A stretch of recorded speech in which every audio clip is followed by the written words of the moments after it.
The first time the silence hit him, he thought something was wrong. Not outside, inside, because he had been busy his whole life.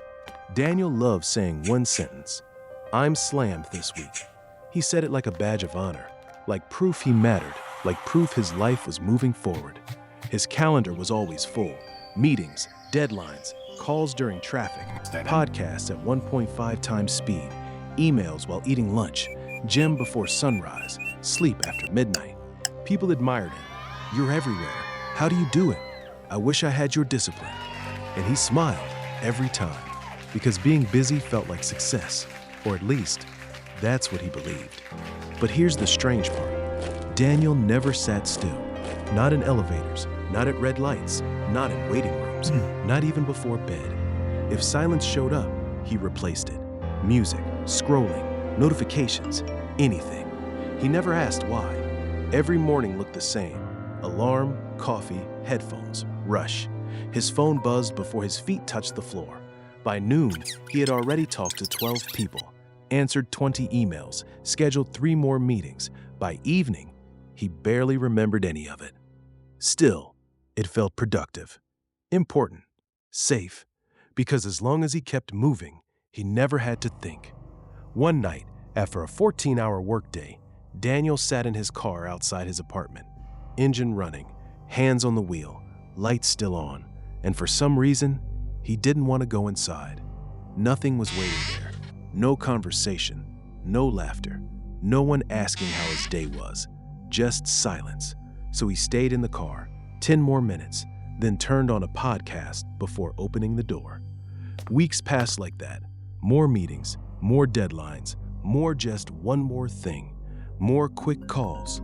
He answered emails at red lights, returned messages during dinner, slept with notifications on.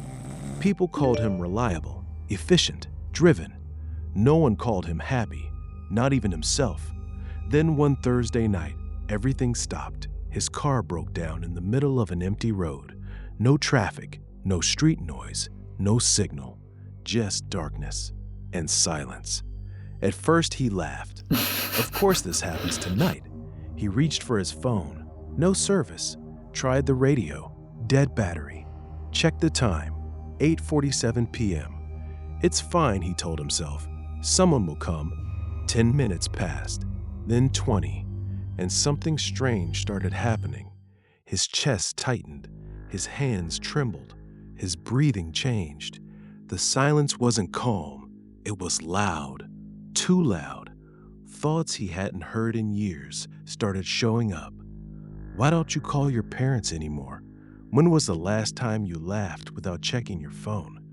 Who would notice if you disappeared for a week? Why are you always busy? He stepped out of the car.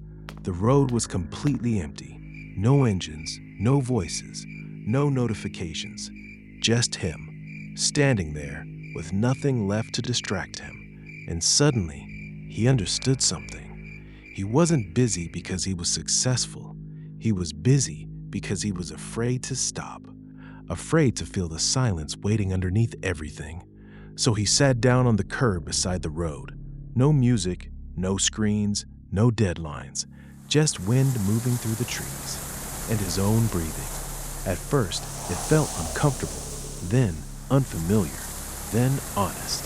For the first time in years, he wasn't performing a life. He was inside one. The tow truck arrived 40 minutes later. The driver looked at him and said, "Long night?" Daniel checked his phone. 32 unread messages, 6 missed calls, 3 meeting reminders.